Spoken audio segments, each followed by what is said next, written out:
બધાને જય જિનેન્દ્ર. અત્યાર સુધી આપણી ચર્ચા જૈન રામાયણ સંદર્ભે રાવણ એટલે કે દશાનંદની મૃત્યુ થઈ ચૂકી છે. રામ મેં સીતાને વનવાસ પાછો મોકલી દીધા છે. ત્યાંથી સીતા પાછી આવી ગઈ છે અને ફરી વન તરફ નીકળી ગઈ છે. એ છેલ્લી વખત આ વન તરફ નીકળી છે. એ પૃથ્વીમાંથી આરિકાની સાથે એમને દીક્ષા લીધી છે, આરિકા પર ધારણ કર્યું છે. અને હવે પછીની જે ચર્ચા છે એ અહીંયાથી આપણે સ્ટાર્ટ કરીશું. જ્યાં સુધી સ્ક્રીન સામે આવે છે ત્યાં સુધી આપણે મંગલાચરણ કરી લઈએ. નમો હરિહંતાણમ નમો સૈતાણમ નમો આયરિયાણમ નમો વજાયાણમ નમો લોય સપ્પસાહોણમ.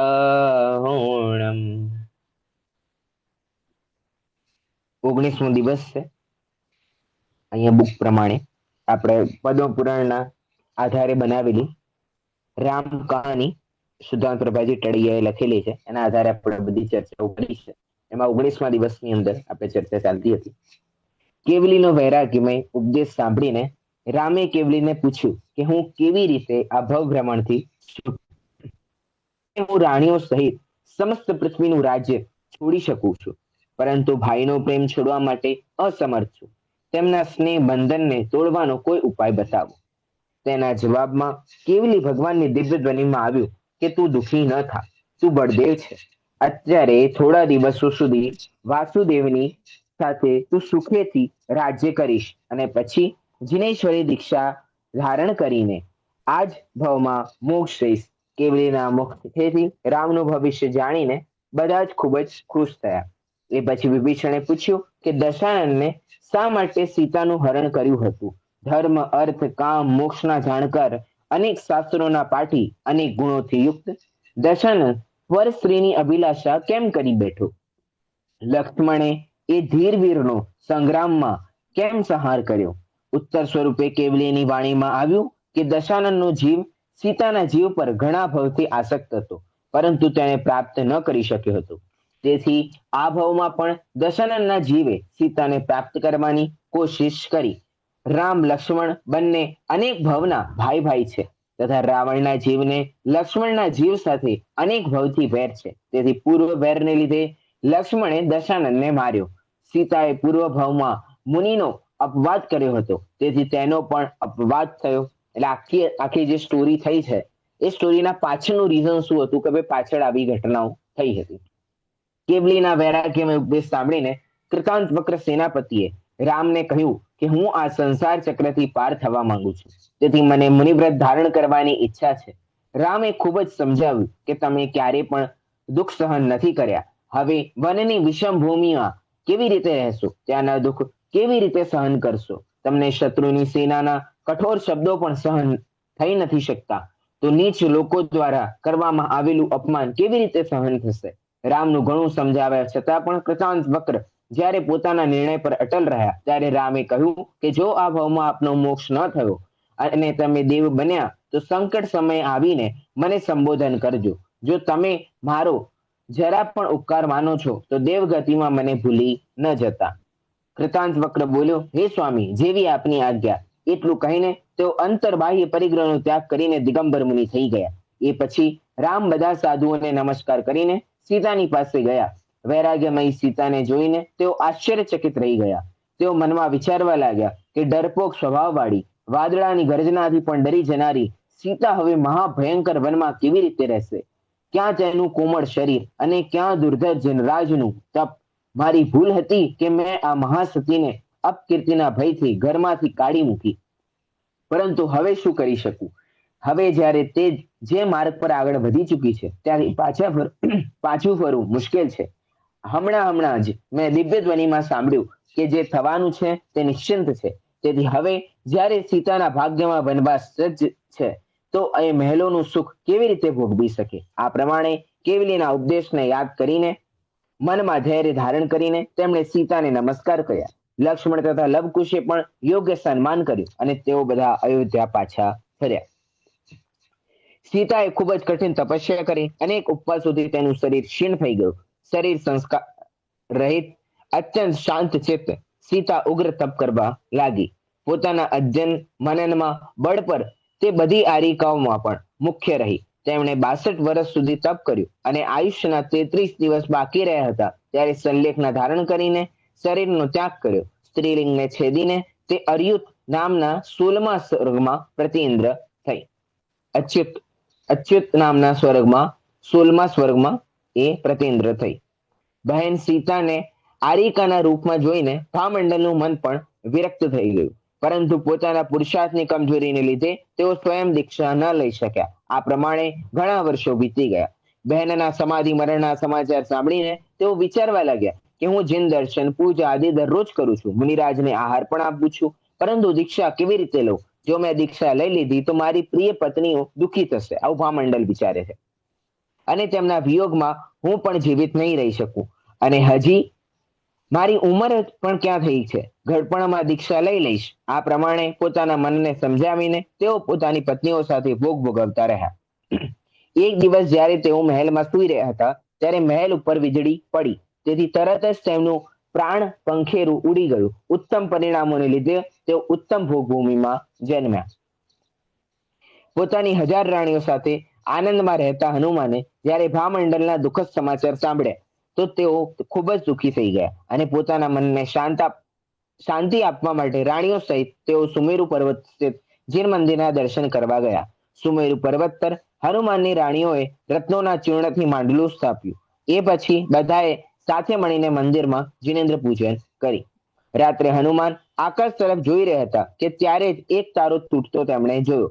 તેને જોઈને તેઓ વિચારવા લાગ્યા કે હું આ વિનાશી રાજ્ય સંપદા, સ્ત્રી પુત્રાદિમાં મશગુલ છું, પણ આ બધું ક્ષણિક છે, ક્યારે પણ નષ્ટ થઈ શકે છે. તેથી આ ઉત્તમ જૈન કુળ પ્રાપ્ત કરીને મારે એવું કંઈ કરવું જોઈએ કે જેનાથી અવિનેશ્વર શિવ સુખની પ્રાપ્તિ થાય. સવારે હનુમાનના વૈરાગ્યના સમાચાર રણવાસમાં પહોંચ્યા તો રાણીઓ વિલાપ કરવા લાગી.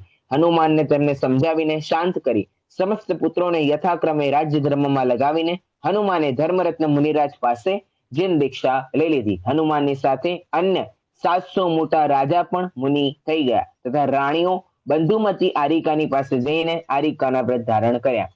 કેટલાય સમય પછી હનુમાનને તુંગીગીરી પર ધ્યાન લગાવ્યું અને અષ્ટકર્મથી રહિત થઈને તેઓ સિદ્ધ થઈ ગયા.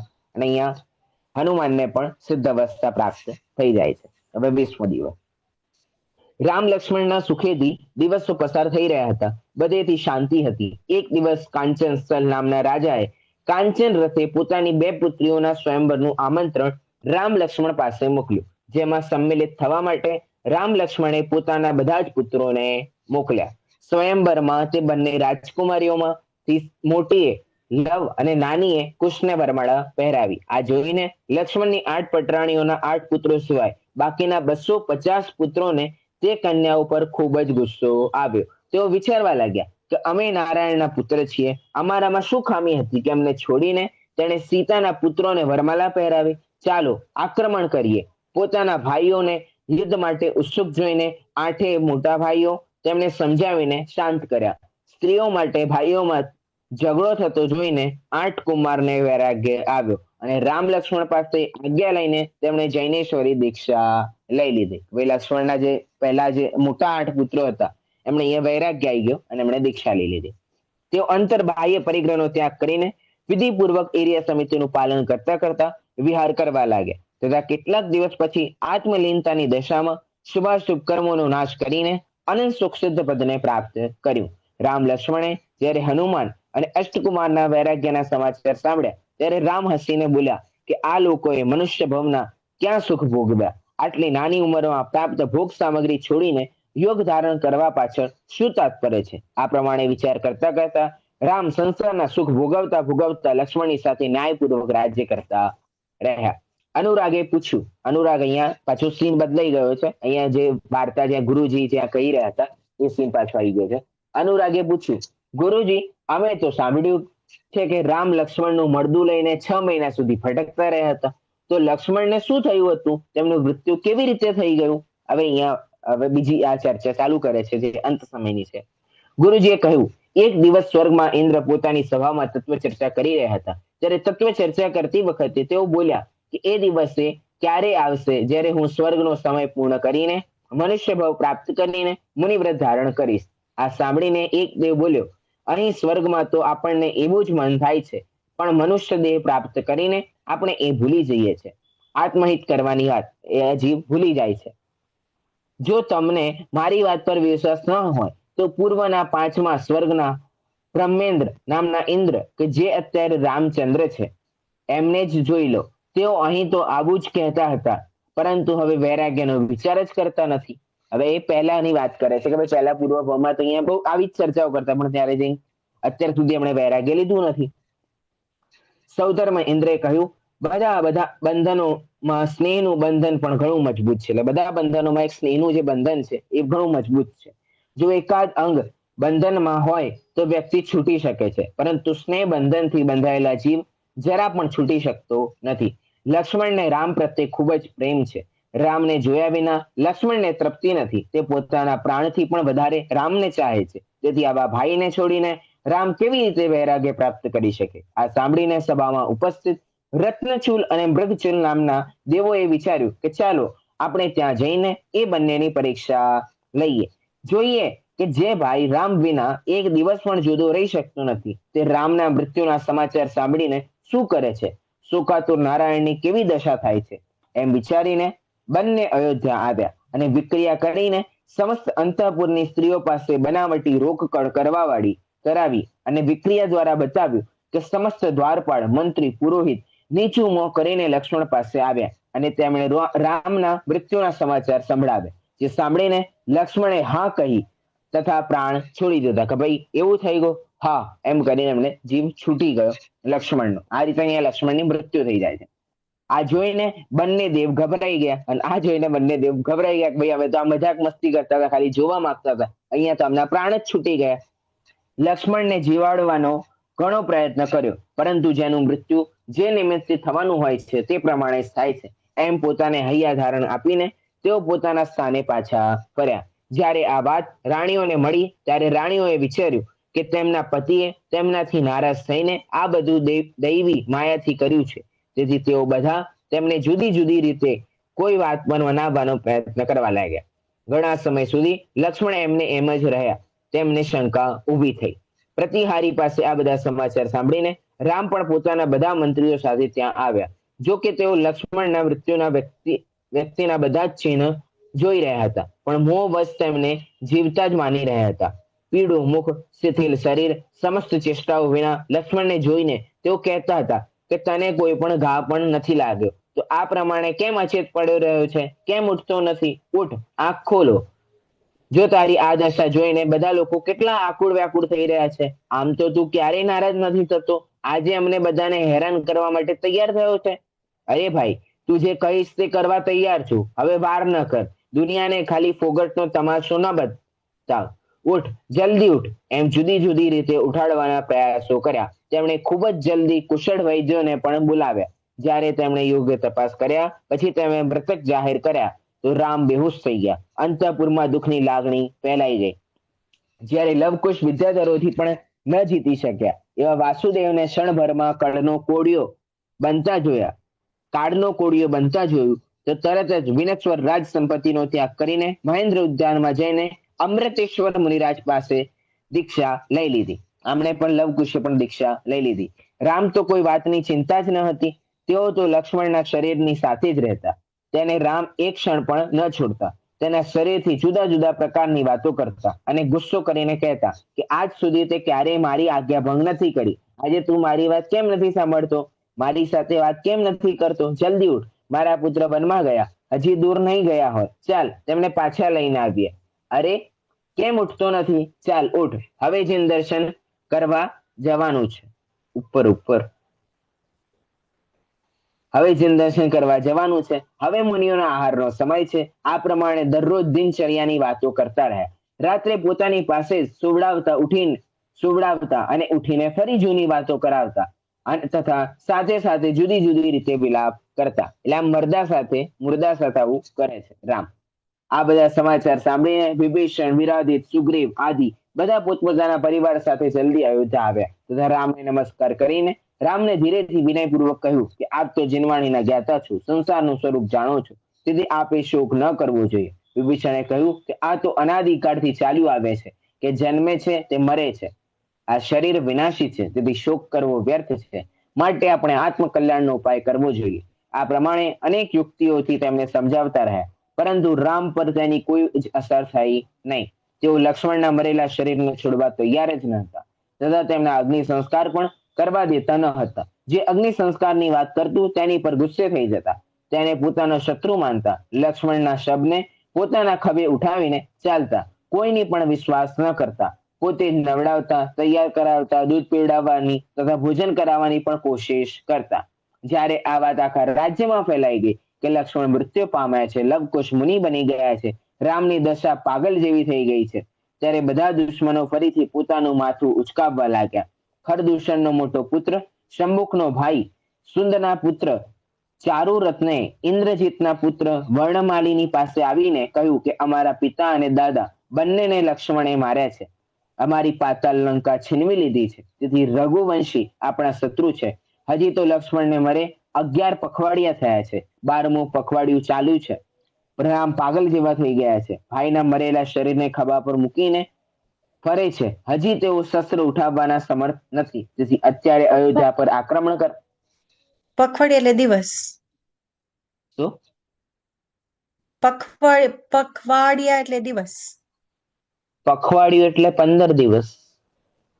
અચ્છા, 11 પખવાડિયા એટલે 11-15 દાડા.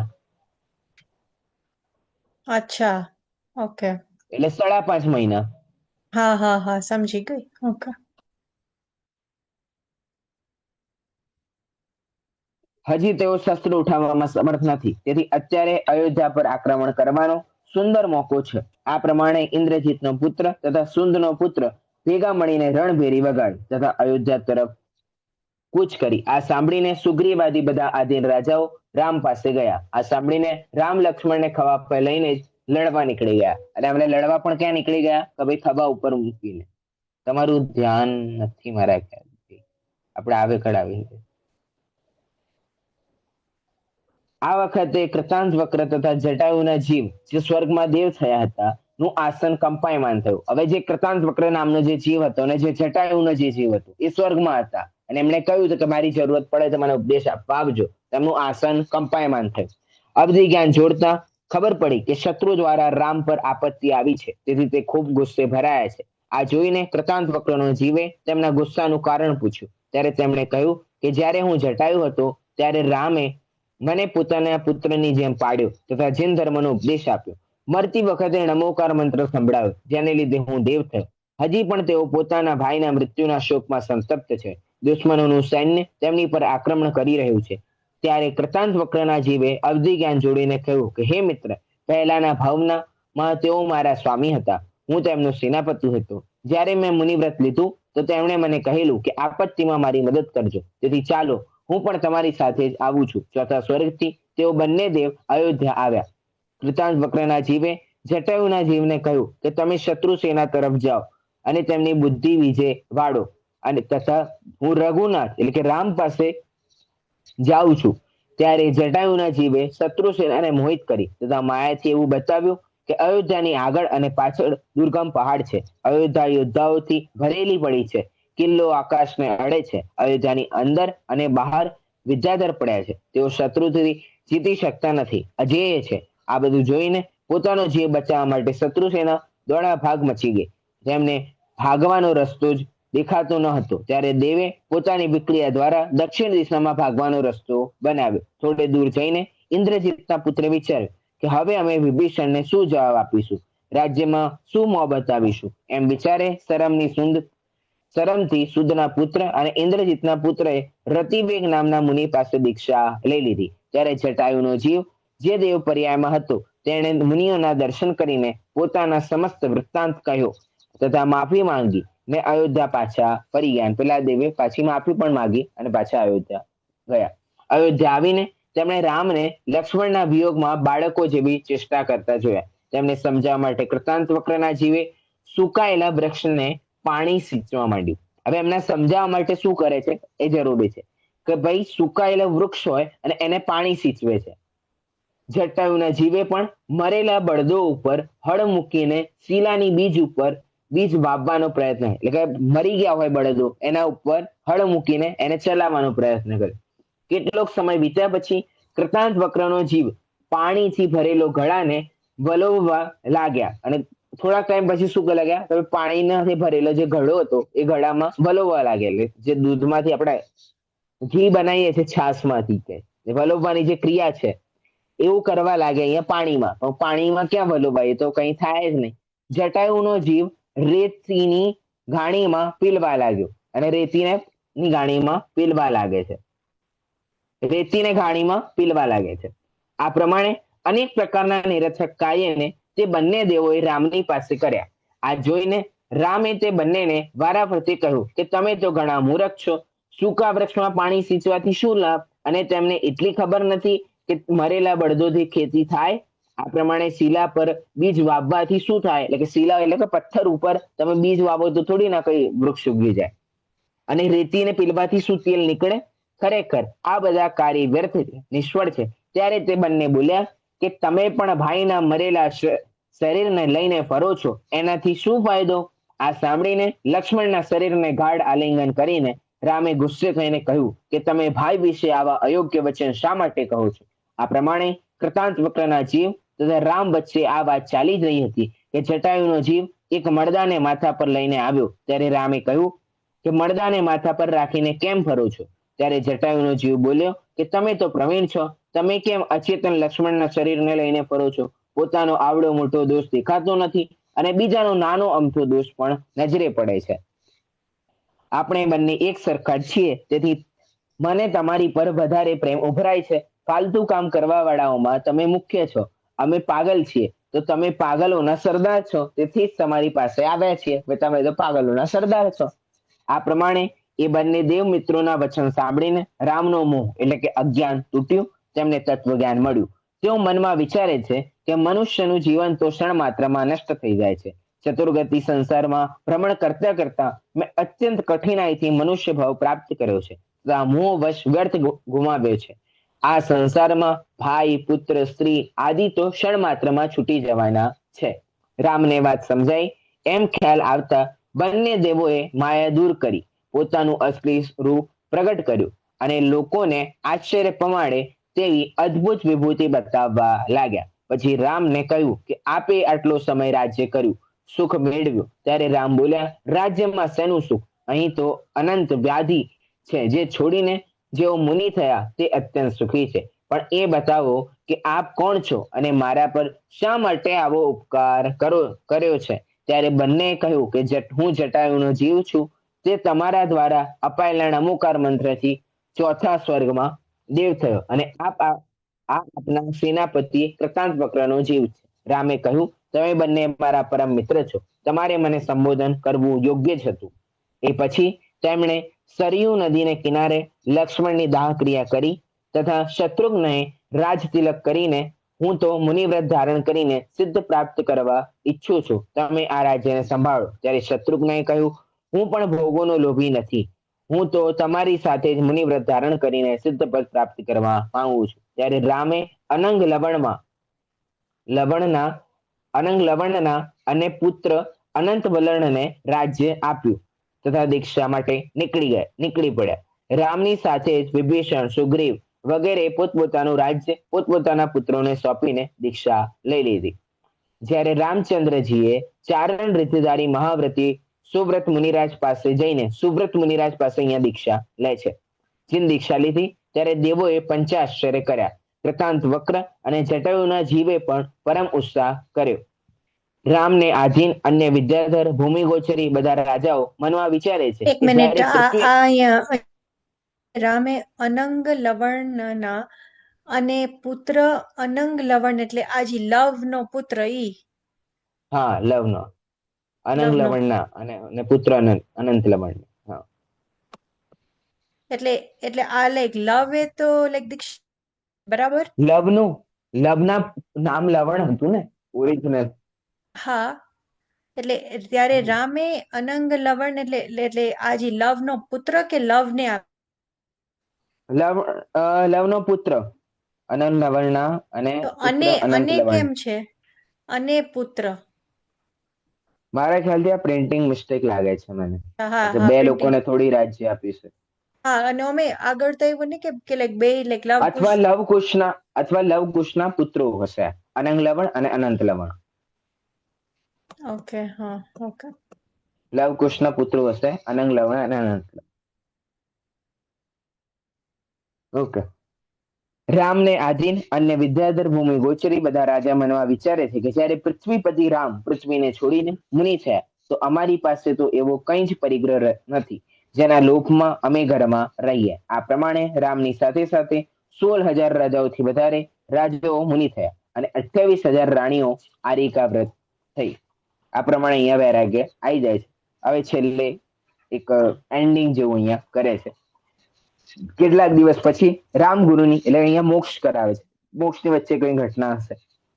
કેટલાક દિવસ પછી રામગુરુની આજ્ઞાથી એકલ બિહારી થયા તથા સઘન વનમાં ધ્યાન કરતા કરતા અવધિ જ્ઞાનને પ્રાપ્ત થયા, જેનાથી તેમને પરમાણુ જેવું સૂક્ષ્મ પૂતગલ પણ દેખાવા લાગ્યું.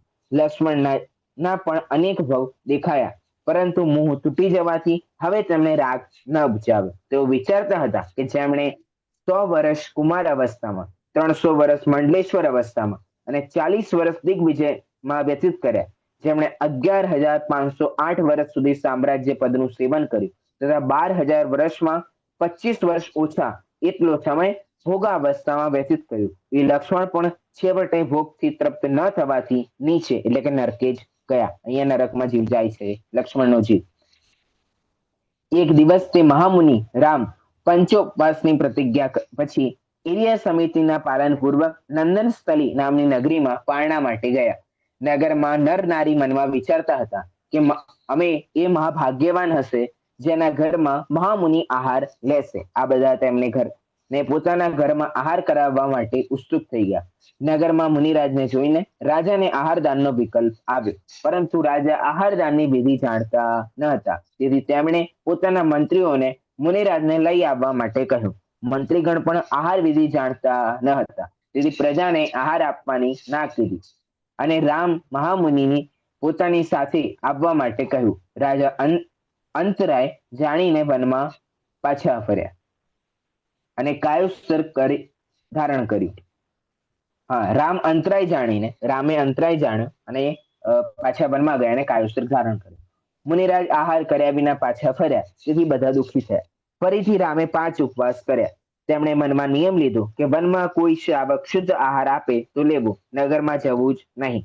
એ જ દિવસે પ્રતિનંદ નામના રાજાને દુષ્ટ ઘોડો લઈને ભાગી ગયો.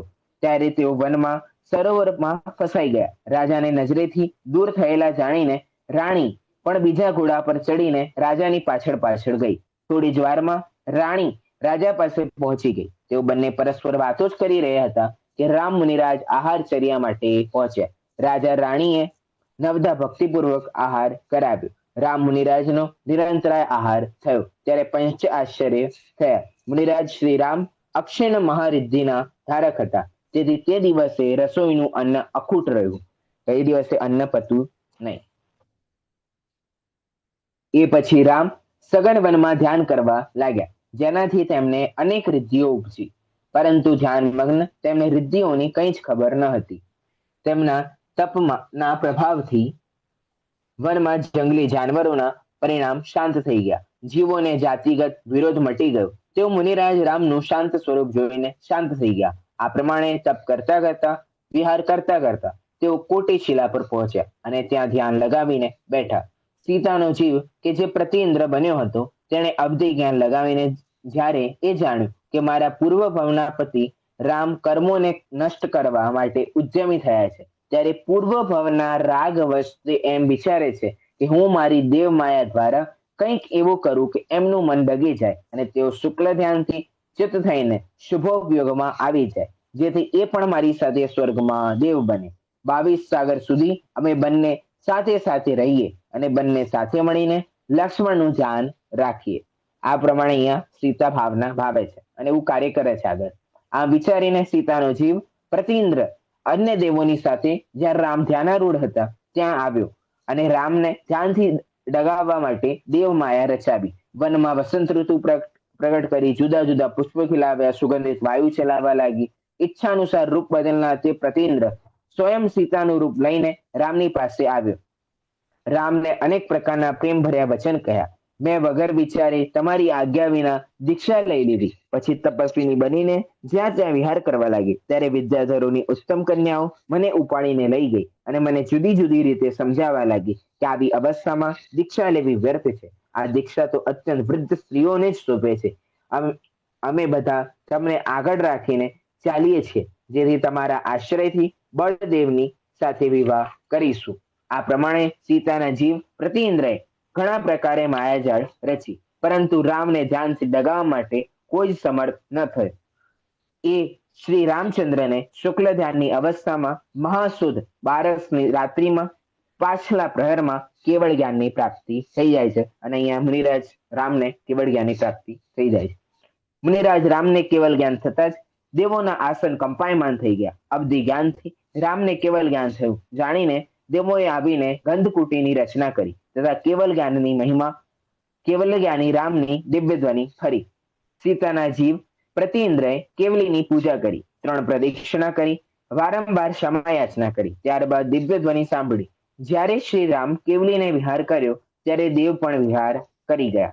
એ પછી લક્ષ્મણને સંબોધન કરવાની ઈચ્છાથી સીતાનો જીવ ત્રીજી નરકમાં ગયો. ત્યાં તેમણે જોયું કે લક્ષ્મણ દ્વારા મરાયેલા ખરદૂષણનો પુત્ર શંભુ અસુર કુમાર દેવના રૂપમાં એકબીજા નારકીઓને લડાવવા માટે પ્રેરિત કરી રહ્યો હતો. લક્ષ્મણ અને દશાનન આદિના જીવ એકબીજા પર પ્રહાર કરી રહ્યા હતા. નારકીઓના દુઃખ જોઈને સીતાના જીવને દયા આવી અને તેણે અસુર કુમાર જાતિના દેવોને ધમકાવ્યા. સીતાના જીવને નો જોરદાર અવાજ સાંભળીને નારકી ડરીને ભાગવા લાગ્યા.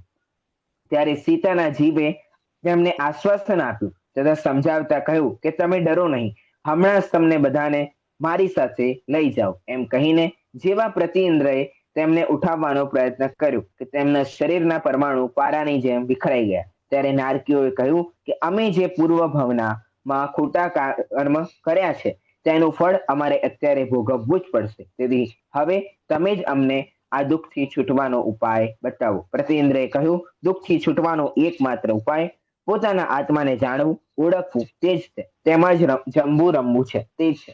જ્યારે આ જીવ સપરભેદ વિજ્ઞાન દ્વારા પોતાના આત્મામાં લીન થઈ જાય છે ત્યારે તે સંસાર દુઃખના હેતુભૂત મિથ્યાત્વનો નાશ કરીને સમ્યક્ત્વને પ્રાપ્ત કરે છે.